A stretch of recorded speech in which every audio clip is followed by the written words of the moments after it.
विचित्र वरदान। झोपड़ी के भीतर सन्नाटा पसरा हुआ था। कोने में रखे खाली बर्तन भूख की गवाही दे रहे थे। चूल्हे की राख ठंडी हो चुकी थी और हवा में लाचारी तैर रही थी। केशव, जरा इन खाली बर्तनों की तरफ भी अपनी नजर डालिए। आखिर कब तक हम सिर्फ उम्मीदों के सहारे जिंदा रहेंगे? पूरे गांव में हमारी ही ऐसी बदकिस्मत चौखट है जहां महीने के 15 दिन चूल्हा सिर्फ राख उगलने के लिए जलता है। पड़ोस की स्त्रियां नए कपड़ों और गहनों की बातें करती हैं और मैं यहाँ सिर्फ 2 वक्त की रोटी के लिए तरसती रहती हूँ। सावित्री की आंखों में वर्षों का दबा हुआ दर्द छलक आया। हर शब्द उसके सीने में जमी आग को बाहर ला रहा था। तुम जानती हो कि मैं मेहनत करने में कोई कसर नहीं छोड़ता। सुबह सूरज निकलने से पहले जंगल जाता हूँ और शाम ढले भारी बोझ उठाकर लौटता हूँ। लकड़ी काटना ही मेरा पुरखों का हुनर है और इसी से हमारा गुजारा चलता है। वक्त बुरा है, मैं मानता हूँ, पर मेहनत का फल कभी ना कभी तो मिलता ही है। तुम चिंता मत करो, मैं आज जंगल के उस हिस्से में जाऊंगा जहाँ की लकड़ियाँ शहर के बाजार में ऊंचे दामों पर बिकती हैं। बस तुम थोड़ा धैर्य रखो, भगवान सब ठीक कर देगा। धैर्य? पिछले 10 सालों से मैं धैर्य का घूंट पीकर ही जी रही हूँ केशव। आपकी ये बातें अब मुझे दिलासा नहीं बल्कि जख्म देती हैं। लकड़ी काटने के अलावा भी दुनिया में बहुत से काम हैं। आप किसी जमींदार के यहाँ मजदूर क्यों नहीं बन जाते, या फिर शहर जाकर कोई ढंग की नौकरी क्यों नहीं ढूंढते? लकड़ी काटकर आप सिर्फ अपना कंधा तोड़ रहे हैं, गरीबी ही नहीं। मैं भी इस भूख को बर्दाश्त नहीं कर सकती। मुझे बस इतना चाहिए कि कम से कम हम दोनों रात को चैन की नींद सो सकें, बिना इस डर के कि कल सुबह क्या खाएंगे। केशव कुछ पल चुप रहा।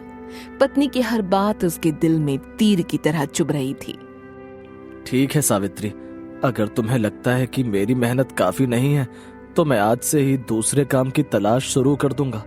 मैं लकड़ियां काटने के साथ साथ गांव के जमींदार से भी बात करूंगा कि क्या उनके पास मेरे लिए कोई और काम है।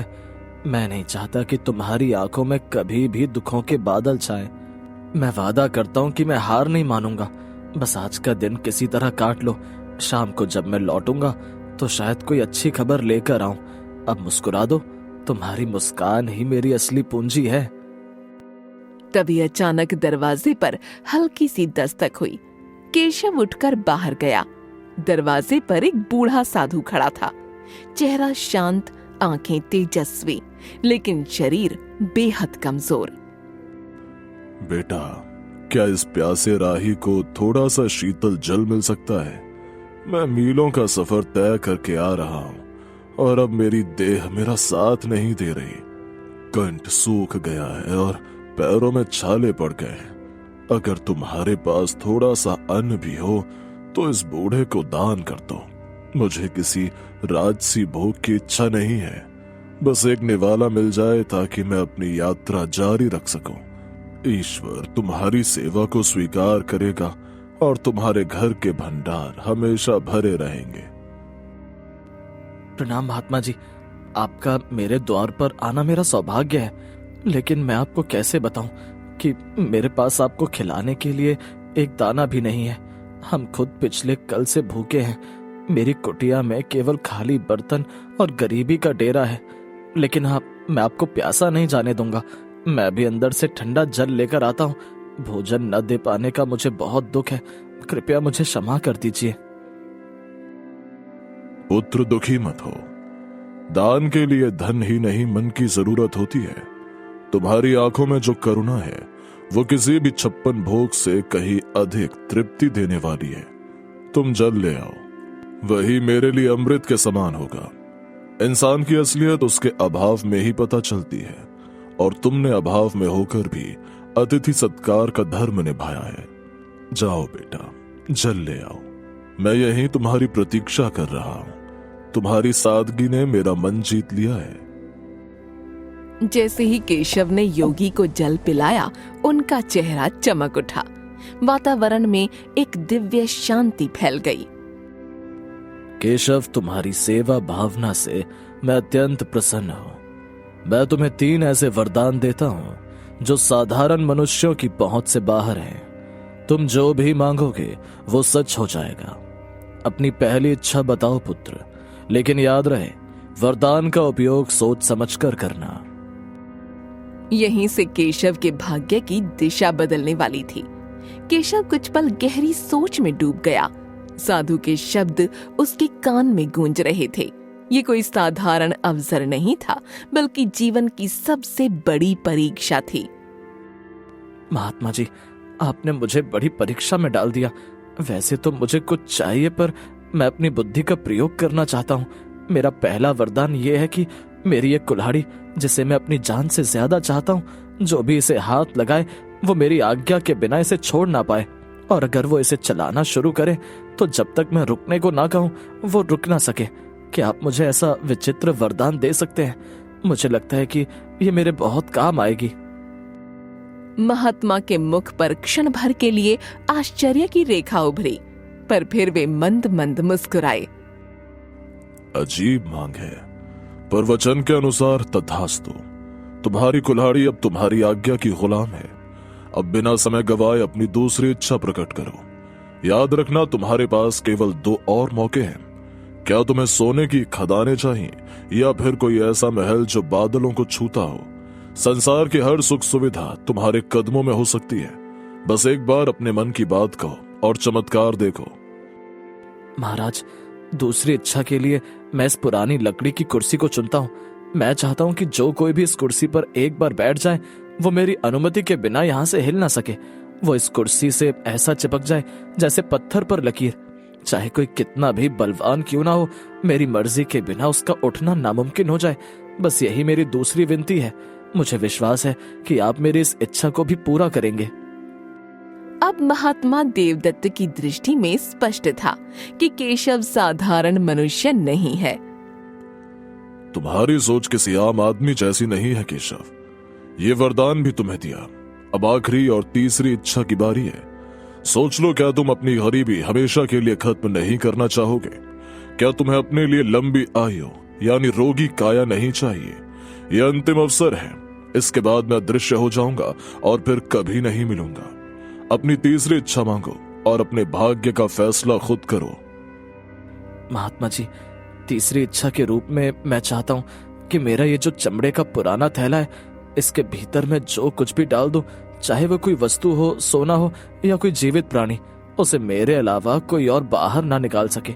वो उस थैले की गहराई में तब तक कैद रहे जब तक मैं खुद उसे आजाद ना करूं।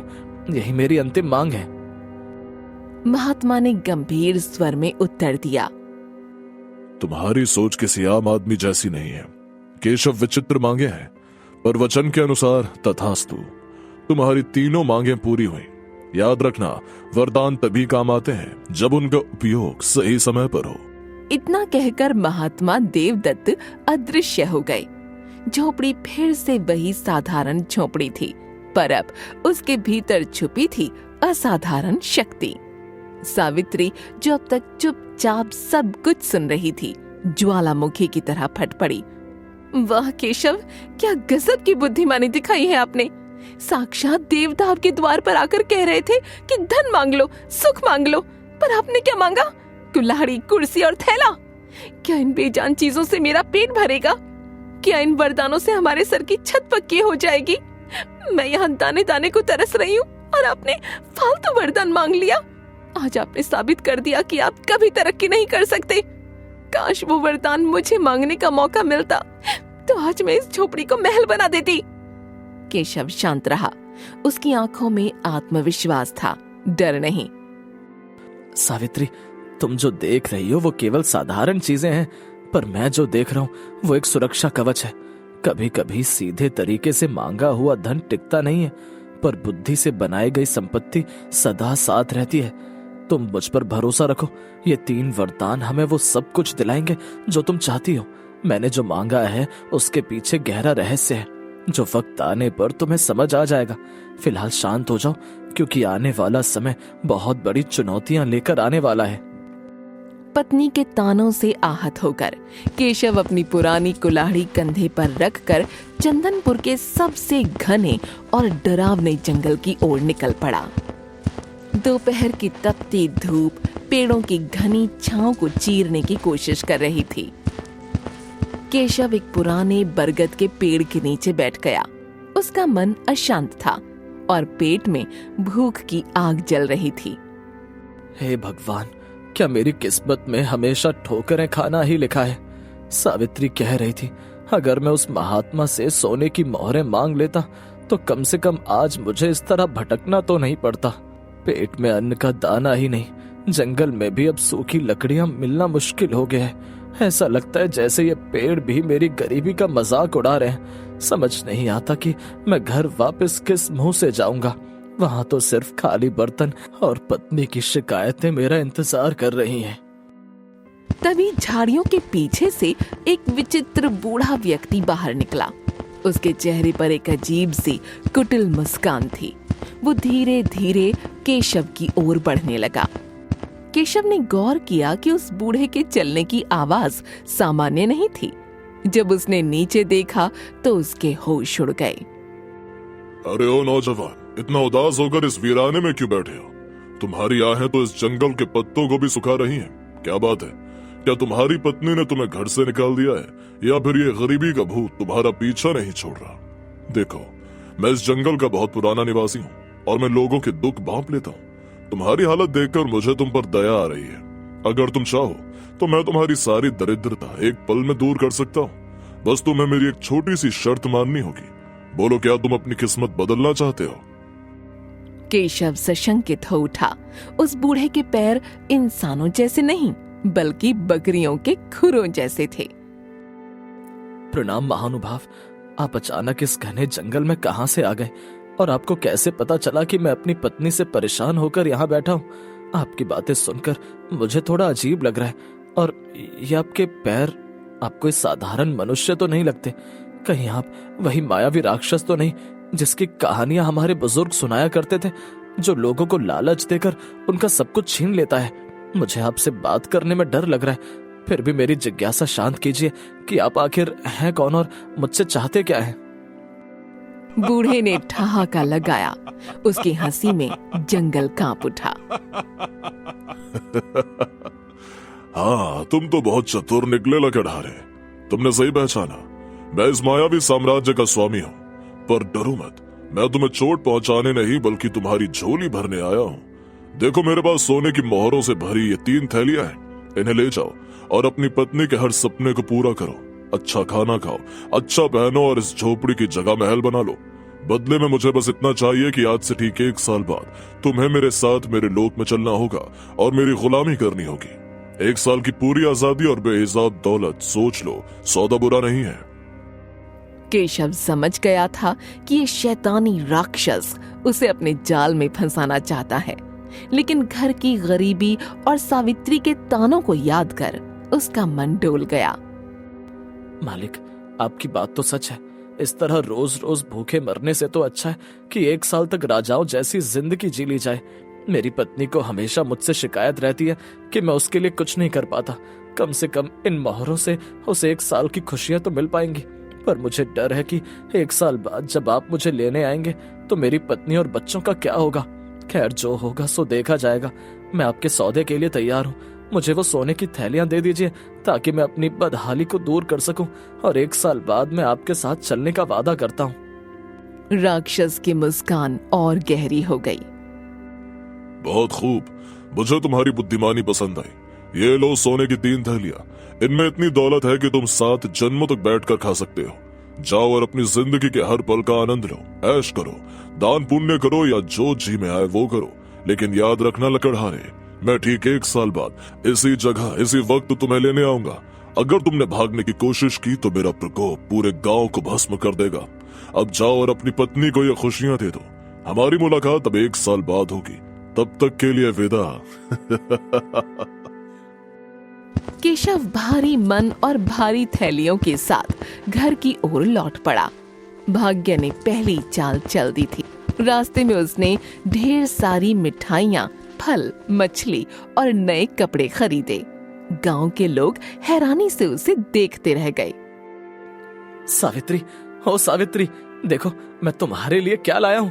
अब तुम्हें कभी भूखा नहीं सोना पड़ेगा और ना ही उन फटे हुए कपड़ों में रहना होगा। देखो, मैं बाजार से तुम्हारे लिए रेशमी वस्त्र और सबसे बढ़िया पकवान लाया हूँ। और ये देखो, सोने की मोहरों से भरी थैलियां। अब हम इस पुरानी कुटिया को तोड़कर एक आलीशान मकान बनाएंगे। पूरे चंदनपुर में हमारे जैसा अमीर कोई नहीं होगा। अब मुस्कुराओ और अपनी इस नाराजगी को छोड़ दो, क्योंकि तुम्हारे पति ने तुम्हारी सारी इच्छाएं पूरी करने का रास्ता ढूंढ लिया है। सावित्री की आंखें आश्चर्य से फैल गईं। सुबह तक जो आदमी खाली हाथ था, वही दोपहर ढलते ही दौलत का ढेर ले आया था। अरे, ये सब क्या है केशव? सुबह तो आपके पास एक कौड़ी नहीं थी और अभी दोपहर ढलते ही आप सोने की थैलियां लेकर आ गए। क्या आपने कहीं चोरी की है या किसी का खून किया है? इतने सारे पैसे तो भला आपको कौन दे सकता है? और ये मिठाइयाँ, ये कपड़े, मेरा तो सर चकरा रहा है। मुझे सच सच बताइए, ये धन कहाँ से आया है? कहीं ऐसा ना हो कि इन सुखों के बदले हमें कोई बड़ी कीमत चुकानी पड़े। मुझे आपकी आंखों में वो खुशी नहीं दिख रही जो इतनी दौलत मिलने पर होनी चाहिए। आप कुछ तो छुपा रहे हैं ना? केशव कुछ पल चुप रहा, फिर उसने मन ही मन फैसला किया कि अभी सच्चाई बताना सही नहीं है। सावित्री, तुम बहुत सवाल पूछती हो। मैंने कोई चोरी नहीं की है। मुझे जंगल में एक बहुत बड़ा काम मिला है, जिसके लिए मालिक ने मुझे पेशगी दी है। उन्होंने कहा है कि मैं 1 साल तक आराम करूं और फिर उनके काम पर लौटूं। बस तुम इतना समझ लो कि अब हमारे अच्छे दिन आ गए हैं। आने वाले 1 साल में हम वो सब करेंगे जो हमने कभी सोचा भी नहीं था। जो भविष्य में होगा उसकी चिंता आज क्यों करना? अभी तो बस इस भोजन का आनंद लो और अपनी खुशियां मनाओ। बाकी सब मुझ पर छोड़ दो। सावित्री खुश तो थी, लेकिन उसके मन के किसी कोने में एक अनजाना डर बैठ गया था। समय अपनी गति से चलता रहा। सोने की थैलियों से झोपड़ी महल में बदल गई। गरीबी की जगह ऐशो आराम ने ले ली। पर केशव के दिल में एक तारीख हर रोज गूंजती रही। 1 साल बीतते बीतते आज आखिरी दिन आ गया था। केशव, आज साल का आखिरी दिन है और आप सुबह से पागलों की तरह इस पुरानी कुल्हाड़ी को क्यों खोज रहे हैं?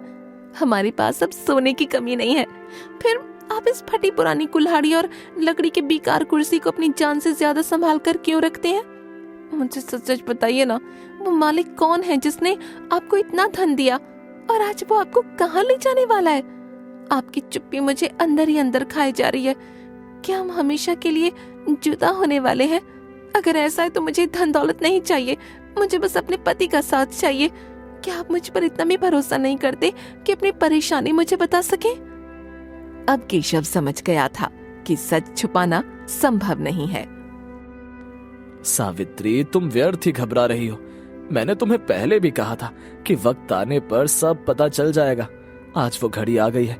जो धन हम पिछले 1 साल से इस्तेमाल कर रहे हैं, वो कोई साधारण धन नहीं था। उसे पाने के लिए मैंने अपनी जान का सौदा किया है। लेकिन घबराओ मत, मैंने उस महात्मा से जो 3 वरदान मांगे थे, वो आज हमारी रक्षा करेंगे। तुम बस इतना करो कि जब वो अतिथि यहाँ आए तो तुम घर के अंदर रहना और चाहे जो हो जाए बाहर मत आना। आज मैं दिखा दूंगा कि एक साधारण इंसान की बुद्धि बड़े से बड़े मायावी को कैसे परास्त कर सकती है। बस मुझ पर विश्वास रखो और प्रार्थना करो। बाहर अंधेरा गहराने लगा था। हवा में अजीब सी बेचैनी थी। समय पूरा हो चुका था। रात गहराते ही आकाश में बादल घेर आए। तेज हवा के साथ दरवाजे चरमराने लगे। तभी जमीन कांप उठी और एक भयानक गर्जना सुनाई दी। वो बूढ़ा आदमी अब अपने असली रूप में था। एक भीमकाय राक्षस जिसके लंबे सींग थे और आंखों से अंगारे बरस रहे थे। लकड़हारे, समय समाप्त हुआ। देखो, मैं अपना वादा निभाने आ गया हूँ। तुमने 1 साल तक मेरे धन पर खूब ऐश की, अच्छे पकवान खाए, पर अब भुगतान का समय है। चलो अपनी एक कुल्हाड़ी उठाओ और मेरे पीछे मेरे नरक लोक की ओर चलो। वहाँ तुम्हें अनंत काल तक मेरी गुलामी करनी होगी। अब देर मत करो, मेरी भूख बढ़ रही है और मुझे इंसानों को तड़पाने में बड़ा मजा आता है। क्या तुम तैयार हो अपने मालिक के साथ चलने के लिए, या फिर मुझे तुम्हें घसीट कर ले जाना पड़ेगा? अपनी पत्नी से विदा ले लो, क्योंकि अब तुम उसे कभी दोबारा नहीं देख पाओगे। घर के भीतर सावित्री कांप रही थी, लेकिन केशव का चेहरा शांत था। प्रणाम मालिक, आप आ गए। मैं तो आपका ही इंतजार कर रहा था। भला मैं अपने वादे से कैसे मुकर सकता हूँ। मैं चलने के लिए बिल्कुल तैयार हूँ। आखिर आपने मुझे 1 साल तक राजाओं वाली जिंदगी जो दी है, लेकिन मालिक जाने से पहले मेरी एक छोटी सी विनती है। देखिए, मैंने अपने बच्चों के लिए ये ढेर सारी लकड़ियां इकट्ठा की हैं, ताकि मेरे जाने के बाद उन्हें सर्दी ना लगे। बस इतनी सी लकड़ियां काटनी बाकी रह गई हैं। अगर आप महानता दिखाते हुए अपनी दिव्य शक्ति से इन 2-4 कुंदों को फाड़ दें, तो मैं चैन से आपके साथ चल सकूंगा। आपके लिए तो ये पल भर का काम है कि आप अपने सेवक पर इतना सा उपकार करेंगे। काल नेमी ने घमंड से ठहाका लगाया। तुम इंसान भी कितने भावुक होते हो। जाते जाते भी लकड़ियों की चिंता कर रहे हो। लाओ इधर दो ये खिलौना जैसी कुल्हाड़ी। देखो मैं इसे कैसे एक ही बार में चकनाचूर करता हूँ। ये लो और ये लो। अचानक राक्षस का चेहरा बदल गया। अरे ये क्या हो रहा है? ये कुल्हाड़ी मेरे हाथों से चिपक क्यों गई है? मैं इसे छोड़ना चाहता हूँ, पर ये मेरे हाथों को जकड़ती जा रही है और मेरा शरीर अपने आप वार किया जा रहा है। मैं रुकना चाहता हूँ, पर मेरे हाथ रुक नहीं रहे। लकड़ आ रही है। क्या जादू किया तूने? रोक मुझे। मैं कह रहा हूँ मुझे अभी के अभी रोक, वरना मैं इस पूरी जगह को तबाह कर दूंगा। केशव ने हल्की मुस्कान के साथ उत्तर दिया। अरे मालिक, इतनी जल्दी थक गए? आप तो कह रहे थे कि ये आपके लिए बच्चों का खेल है। काटिए मालिक, अभी तो बहुत सारी लकड़ियां बाकी हैं। आप शायद भूल गए, इस कुल्हाड़ी को जो भी पकड़ता है वो मेरी आज्ञा के बिना इसे छोड़ नहीं सकता, और जब तक मैं ना कहूँ वो रुक भी नहीं सकता। अब काटते रहिए लकड़ियां पूरी रात। मुझे तो अब नींद आ रही है। मैं जाकर थोड़ा आराम करता हूँ। जब आप थक कर चूर हो जाएं और आपकी हड्डियां जवाब देने लगे, तब मुझे पुकारिएगा। तब तक इस मुफ्त की मजदूरी का आनंद लीजिए। राक्षस की दहाड़ें जंगल में गूंजती रहीं। पूरी रात वो विवश होकर कुल्हाड़ी चलाता रहा। महाबली राक्षस राज माधव, बेटा माधव, मुझे बचा ले। मैं हार गया। तुम्हारी बुद्धि के आगे मेरी माया फेल हो गई। मेरे हाथ अब फटने वाले हैं। मेरा दम घुट रहा है। कृपया मुझे इस कुल्हाड़ी के चंगुल से आजाद कर दो। मैं कसम खाता हूँ कि मैं तुम्हें अभी नहीं ले जाऊंगा। मैं तुम्हें 1 और साल की मोहलत देता हूँ, और साथ में 3 और सोने की थैलियां भी दूंगा। बस मुझे इस नरक से निकालो। मैं अब एक पल भी एक कुल्हाड़ी नहीं चला सकता। मुझ पर दया करो। केशव ने शांत लेकिन दृढ़ स्वर में जवाब दिया। अच्छा, तो अब आप रास्ते पर आए। 1 साल की मेहनत और 3 थैलियां? नहीं मालिक, इतना कम तो मेरी मेहनत का हर्जाना भी नहीं है। अगर आप आजाद होना चाहते हैं तो आपको मुझे 5 थैलियां सोने की मोहरें देनी होंगी, और वादा करना होगा कि आप अगले 2 साल तक इधर नजर भी नहीं आएंगे। अगर मंजूर है तो मैं कुल्हाड़ी को रुकने का आदेश देता हूँ। मंजूर है, मुझे सब मंजूर है। 5 क्या तुम 7 थैलियां ले लो, पर मुझे इस जादुई फंदे से छुड़ाओ। मैं अगले 2 साल तक इस गांव की सीमा में कभी कदम नहीं रखूंगा। ये लो तुम्हारी सोने की थैलियां। मैंने अपनी माया से उन्हें तुम्हारे आंगन में प्रकट कर दिया है। अब बस इस कुल्हाड़ी को रुकने को कहो। मेरी शक्ति अब जवाब दे रही है। केशव ने कुल्हाड़ी को रुकने का आदेश दिया। कुल्हाड़ी तुरंत राक्षस के हाथ से छूटकर गिर पड़ी। काल नेमी बिना पीछे मुड़े वहां से भाग खड़ा हुआ। AQ Morals।